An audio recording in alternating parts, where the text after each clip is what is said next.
उन्होंने भारत भूमि पर अटैक करा है, जो हमारे कॉन्सुलेट्स हैं, that is sovereign Indian territory, उसके ऊपर हमला करा है, तो उसके भी एक्सट्रेडिशन के लिए भारत बात कर रहा है। समय लगेगा लेकिन वापस आएंगे। जय हिंद दोस्तों, मैं उमेश गौरवारी और आप देख रहे हैं आज की ताजा तरीन खबरें। एक और खबर है दोस्तों बड़ी इंटरेस्टिंग, और ये खबर ये है, मैं पढ़ के बताता हूं कि 3 खालिस्तानी जिनके ऊपर मुकदमे थे भारत में एक पुलिस थाने पर अटैक करने के लिए, उन 3 खालिस्तानियों को कनाडा में गिरफ्तार कर लिया गया है।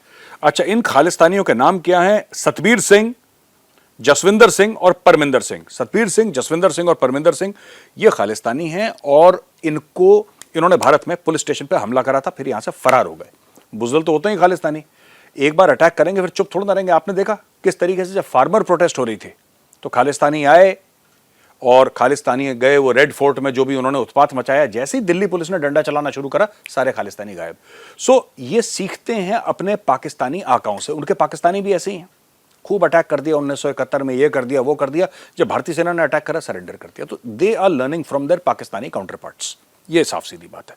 तीसरी बात मैं कहना चाहता हूं कि ये जो लोग थे, जो 3 बंदे जो अरेस्ट हुए ना, भारत इनके एक्सट्रेडिशन की बात कर रहा है। ये कह रहा है क्योंकि ये कनाडा के सिटीजन नहीं है, ये पहले लंदन गए, फिर लंदन से फ्लाइट पकड़ रहे थे कनाडा, वहां पे इनको पकड़ लिया गया है, और ये वही लोग हैं भारत ने आइडेंटिफाई करा है, अब इनको वापस बुलाया जाएगा। पहली चीज तो कनाडा से ये एक्सट्रेडिशन हो गया है, और जिन्होंने यूके के हाई कमीशन पे अटैक करा था, उनके एक्सट्रेडिशन की बात, यानी कि वापस उनको इंडिया लाने की बात भारत कर चुका है। देखिए, टाइम लगता है एक्सट्रेडिशन में। जो भारत के सिटीजन है वो तो आ जाएंगे कुछ समय के बाद, उसमें कोई ज्यादा मतलब पेचीदा मामला नहीं है वो, लेकिन जो वहां के हैं सिटीजन खालिस्तानी, वो लोग जो हैं वो थोड़ा सा पेचीदा मामला कर रहे हैं, क्योंकि वो वहां के बाहर के सिटीजन हैं, लेकिन फिर भी क्योंकि उन्होंने भारत भूमि पर अटैक करा है, जो हमारे कॉन्सुलेट्स हैं, that is sovereign Indian territory, उसके ऊपर हमला करा है, तो उसके भी एक्सट्रेडिशन के लिए भारत बात कर रहा है। समय लगेगा लेकिन वापस आएंगे, और फिर वो लोग एक्सपीरियंस करेंगे, महसूस करेंगे जो भारत की मशहूर मेहमान नवाजी है। दोस्तों, कनाडा में जो हो रहा है उसके बारे में भी भारत ने कंप्लेंट की है। ये एक और न्यूज आर्टिकल है जिससे मैं आप कोट कर रहा हूं कि ये जो खालिस्तान का रेफरेंडम है, इसके ऊपर इंडिया ने कनाडा को बोला कि अरे क्या बेवकूफ़ी कर रहे हैं। अच्छा, ये मुझे नहीं लगता कि इंडिया को ऑब्जेक्ट करना चाहिए, रेफरेंडम उनको करने दीजिए। कनाडा में कर रहे हैं तो कनाडा में वो जो भी करना चाहें कर सकते हैं लोग, ठीक है ना, इससे भारत को कोई फर्क नहीं पड़ रहा। अनलेस जस्टिन ट्रूडो ये बोलते कि नहीं, मेरा दिल इतना बड़ा है कि मैं चाहता हूं कनाडा के अंदर ही खालिस्तान बन जाए, देन इट्स ऑल राइट। वरना ये इनकी इतनी हिम्मत तो नहीं है कि पंजाब में कुछ कर दें, राइट। पंजाब में ये कुछ कर नहीं सकते, तो फिर बस इतना ही सा है कि जो रेफरेंडम कर रहे हैं, बस एक गुरुद्वारा साहब में रेफरेंडम कर रहे हैं। और मेरा सिर्फ ये मानना है कि साहब, गुरुद्वारा साहब जो है वो भगवान का घर है, और भगवान के घर में ऐसी गिरी हुई हरकत नहीं करनी चाहिए। सिडनी शहर है ऑस्ट्रेलिया में, वहां पे कुछ खालिस्तानी मिले 4-5, और एक भारतीय स्टूडेंट को बहुत बुरी तरीके से मारा। उस स्टूडेंट का जुर्म क्या था कि वो भारतीय है और खालिस्तानी नफरत फैलाना चाहते हैं। सरिया से लेके उसके यहां पे मारा दोस्तों, यहां पे गाल में उसका ये तोड़ दिया, जॉबोन तोड़ दी, सर पे उसके सरिया मारी रॉड लोहे का, और जमीन पे फिर उसको मारा। एक साथ कई खालिस्तानी आए और अकेले लड़के को, कहते हैं उसका नाम स्वप्निल सिंह है, अब नेम चेंज लिखा है मीडिया में कि उसका नाम बदल दिया गया, असली नाम स्वप्निल सिंह नहीं है उसका, लेकिन उसके ऊपर यह अटैक करा है खालिस्तानियों ने। मैं आपको यह बताना चाहता हूं आज, और आज खबर खालिस्तान की रहेगी दोस्तों, कि खालिस्तानी चाहते क्या है, ये करते क्यों हैं ऐसा।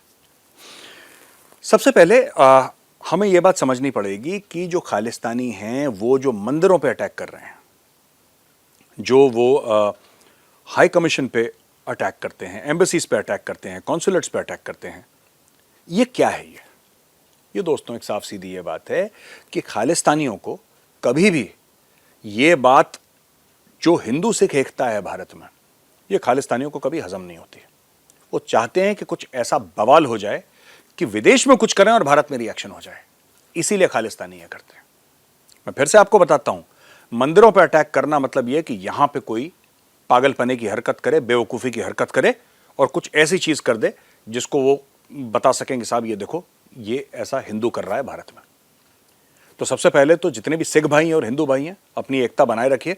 जब तक आप एक हैं, ये खालिस्तानी हारते रहेंगे। जिस दिन आपके बीच में दरार पड़ी, खालिस्तानी जीत जाएंगे। तो मैं ये हिंदू और सिख भाइयों को दोनों को बताना चाहता हूँ, पहली बात।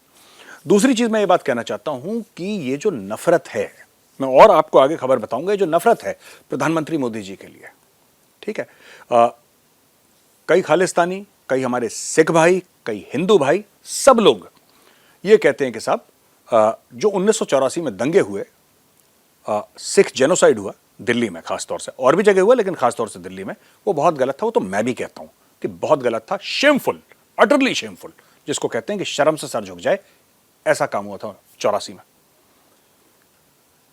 लेकिन उस समय तो कोई नरेंद्र मोदी जी का नाम भी नहीं जानता था, राइट? तो खालिस्तानी जो कहते हैं कि साहब ये गलत हुआ, बिल्कुल गलत हुआ। 1984 100% गलत था, 100% क्रिमिनल जेनोसाइडिकल एक्ट था वो, मैं खुद कह रहा हूं।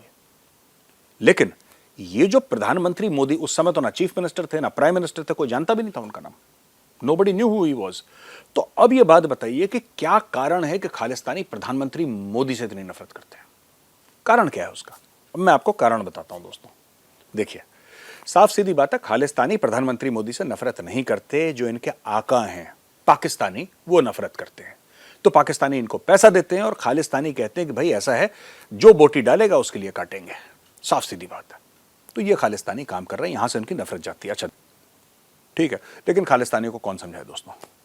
तो दोस्तों, आज की यही खबर थी। अगर आपको वीडियो पसंद आया ना तो लाइक का बटन एक बार जरूर दबाइएगा। मैं कल फिर हाजिर हूंगा एक और वीडियो के साथ। तब तक के लिए आप सबको जय हिंद।